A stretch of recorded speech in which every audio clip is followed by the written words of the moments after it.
15 mingdan ortiq odamning shaxsiy ma'lumotlarini yig'gan va ularni chuv tushirgan jinoiy guruh qo'lga olindi. Buxoroda advokat suddagi tanishlari orqali fuqaroni oqlab berish evaziga 12 ming olgan vaqtida qo'lga olindi. Qozog'istondagi Navruz sayllaridan qisqacha lavha. Juda ko'p miqdordagi valyuta 1 million 273 ming AQSh dollari mamlakatdan noqonuniy olib chiqilishiga chek qo'yildi. Piterda kuryerlarning hujjati yoppasiga tekshirilgan.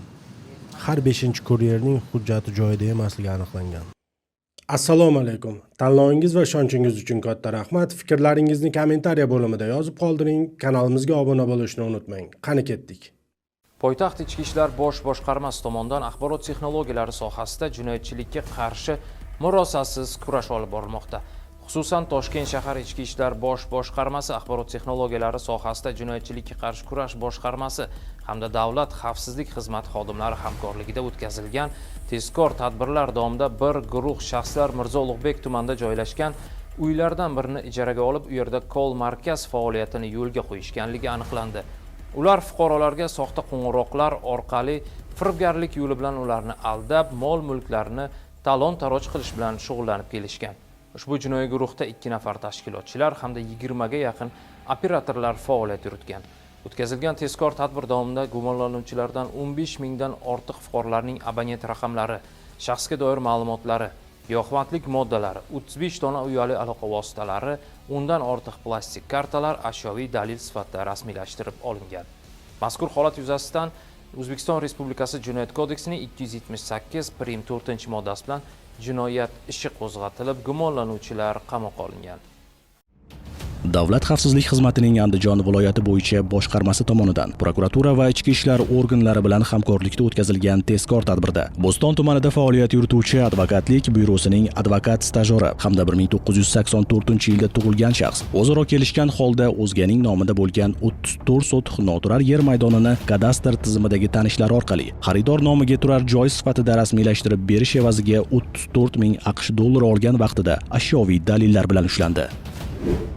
Boshqa holatda esa Toshkent shahrida faoliyat yurituvchi advokatlik firmasi advokati qurilish mahsulotlari ishlab chiqarish bilan shug'ullanuvchi xo'jalik yurituvchi subyektlarning mansabdor shaxslariga nisbatan Bektemir tumani prokuraturasi tomonidan Jinoyat kodeksining 184-moddasi 3-qismi va 189-moddasi 1-qismi bilan qo'zg'atilgan jinoyat ishi bo'yicha 4 nafar fuqaroni javobgarlikka tortmaslik va qamoq ehtiyot chorasi qo'llamasligi evaziga 25 ming AQSh dollari talab qilgan. Davlat xavfsizlik xizmati va iqtisodiy jinoyatlarga qarshi kurashish departamenti xodimlari tomonidan Olmazor tumanida o'tkazilgan tezkor tadbirda ushbu pul mablag'larini advokatning ko'rsatmasiga asosan uning 1987-yilda tug'ilgan muqaddam sudlangan tanishi olgan vaqtida ushlandi.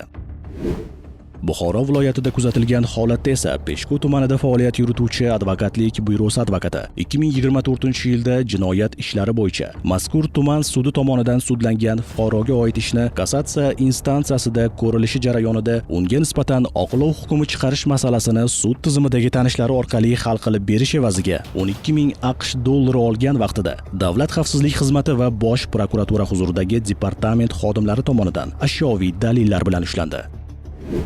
Xizmatning Toshkent viloyati bo'yicha boshqarmasi va iqtisodiy jinoyatlarga qarshi kurashish departamenti hamkorligida o'tkazilgan tezkor tadbirda Toshkent shahrida faoliyat yurituvchi advokatlik byurosining muqaddam sudlangan ishchisi Shayxontohur tumani bo'yicha ichki ishlar organlari faoliyatini muvofiqlashtirish boshqarmasi tergov bo'limi ish yurituvida bo'lgan Jinoyat kodeksining 131-moddasi bilan poytaxtdagi spa salonlaridan birining boshqaruvchisiga nisbatan qo'zg'atilgan jinoyat ishini tanishlari orqali tergov jarayonida tugatishga ko'maklashish evaziga o'zining 1993-yilda tug'ilgan tanishi orqali 10 ming AQSh dollari olgan vaqtida ushlandi. Tergovga qadar tekshiruv davomida advokatlik byurosi ishchisi ushbu masalani o'zi ishlayotgan advokatlik byurosi advokati orqali hal qilib berishni rejalashtirganligi aniqlanib, tezkor tadbir davom ettirildi va byuro advokati ham mazkur pul mablag'ini olgan vaqtida ashyoviy dalillar bilan ushlandi. Shuningdek, advokatlik byurosi ishchisi spa saloni boshqaruvchisidan muqaddam 4,5 ming AQSh dollari olganligi ham ma'lum bo'ldi. Hozirda barcha holatlar yuzasidan mazkur shaxslarga nisbatan Jinoyat kodeksining tegishli moddalari bilan jinoyat ishlari qo'zg'atilib, tergov harakatlari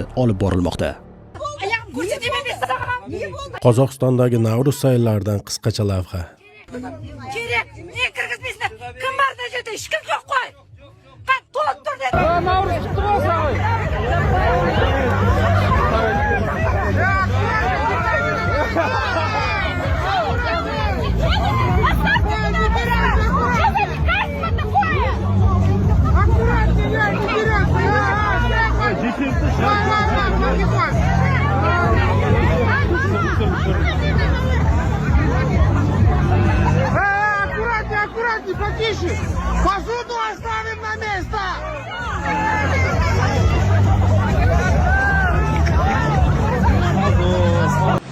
Davlat xavfsizlik xizmati xodimlari tomonidan bojxona idoralari bilan hamkorlikda Toshkent viloyatining Toshkent tumanida joylashgan Navoiy chegara bojxona postida tezkor tadbir o'tkazildi. Tadbir jarayonida mamlakatimizdan qo'shni davlat tomon harakatlanayotgan Lacetti rusumli avtomashina to'xtatilib, xolislar ishtirokida ko'zdan kechirilganda, unda yo'lovchi sifatida ketayotgan Toshkent tumanida yashovchi 1978-yilda tug'ilgan fuqaroga tegishli selofan paketda 874 ming AQSh dollari borligi ma'lum bo'ldi. Hurmatli ishtirokchilar, xolislar, chet el valyutasi AQSh dollari ko'rinishida. Aniqlanishicha, u mazkur pul mablag'ini deklaratsiyasiz bojxona nazoratidan yashirib, Qozog'iston Respublikasiga olib o'tmoqchi bo'lgan. Bu yerga nimaga keldingiz? Pulni chiqarmoqchi. Qanaqa pul? Qozog'istonga olib chiqishim kerak. Shuningdek, tezkor tadbir davom ettirilib, ushbu xorijiy valyutalarni Toshkent shahridagi bozorlarda savdo qiluvchi shaxslardan yig'ib, mazkur ayolga bergan poytaxtda istiqomat qiluvchi 1989-yilda tug'ilgan fuqaroning Toshkent tumanidagi vaqtincha yashash xonadoni ko'zdan kechirilganda, kelgusida Qozog'iston Respublikasiga olib o'tish uchun tayyorlab qo'yilgan 399.170 AQSh dollari borligi ham aniqlandi. Xonadonga olingan summa 399.170 dollar. O'tkazilgan tezkor tadbir davomida jami 1.273.170 AQSh dollari ashyoviy dalil sifatida olindi. Hozirda mazkur shaxslarga nisbatan Jinoyat kodeksining 25-moddasi orqali 182-moddasining 2-qismi A bandi bilan jinoyat ishi qo'zg'atilib, qamoq ehtiyot chorasi qo'llanildi. Tergov harakatlari olib borilmoqda.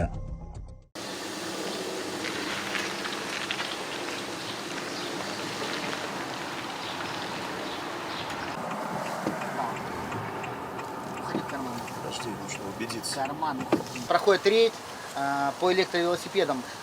Лица, кто им управляет, мы проводим профилактические беседы, проверяем документы. У вас есть с собой документы? Паспорт? Вы гражданин какой страны? Таджикистана. Piterda kuryerlarning hujjati yoppasiga tekshirilgan. Har 5-kuryerning hujjati joyida emasligi aniqlangan.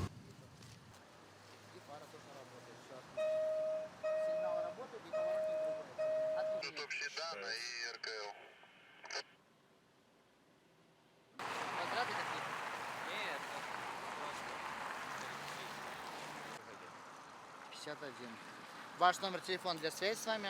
908. Вы такой же участник дорожного движения. Вы хоть и едете на СИМе, средства индивидуальной мобильности. В случае ДТП вы также будете нести, не дай бог, ответственность.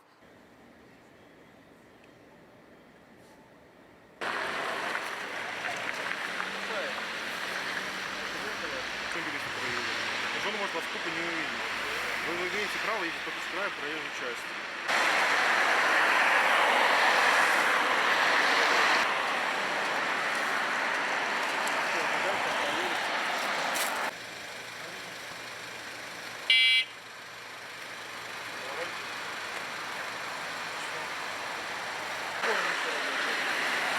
Сзади работает, не скоро.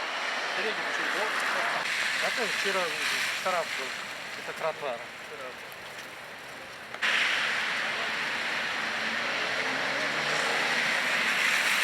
Мы сейчас поедем в отдел полиции, будем узнавать, почему его закрыли. Там они вам расскажут, почему его закрыли.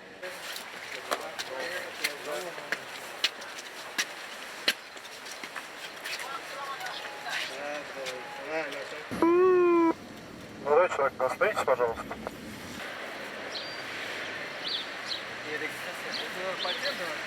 Розыска нет, ПРКЛ данных нет.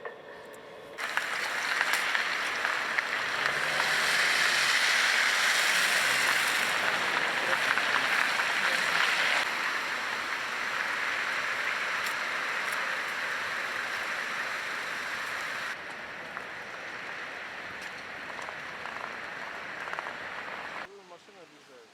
Пока происшествие. Паспорт и...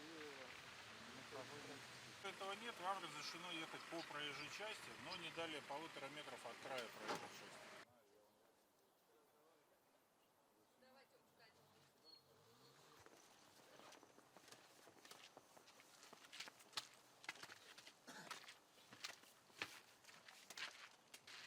рублей будет штраф, 60 суток на оплату. В первые 30 суток 600 рублей.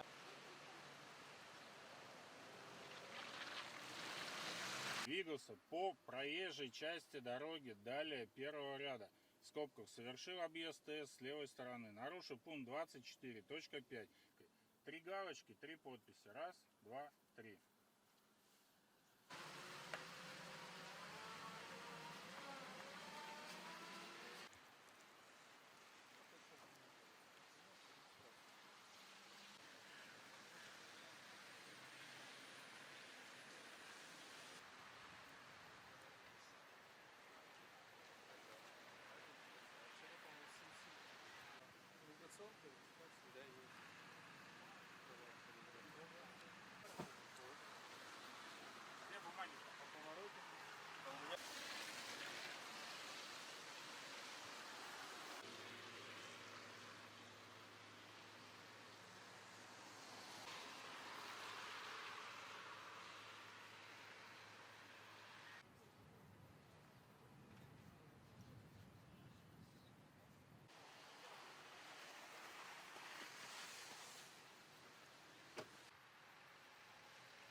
Скажите, пожалуйста, чем вы занимаетесь? Какая ваша трудовая деятельность? Чем вы занимаетесь? Курьер. Вы курьер. И вы курьер. На данный момент вы какую-либо продукцию перевозите? Да. Перевозите.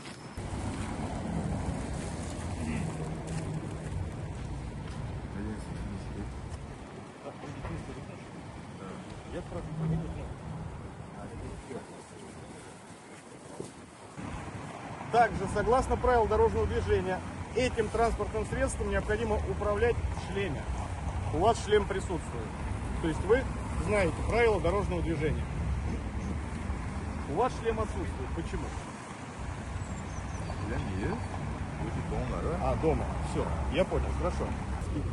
Также, согласно Кодексу административного правонарушения, статьей 27.10, ваши транспортные средства после составления административного материала инспекторами дорожно-патрульной службы будут задержаны как орудие административного правонарушения. У вас есть разрешение на работу. Вы сейчас перевозите продукты.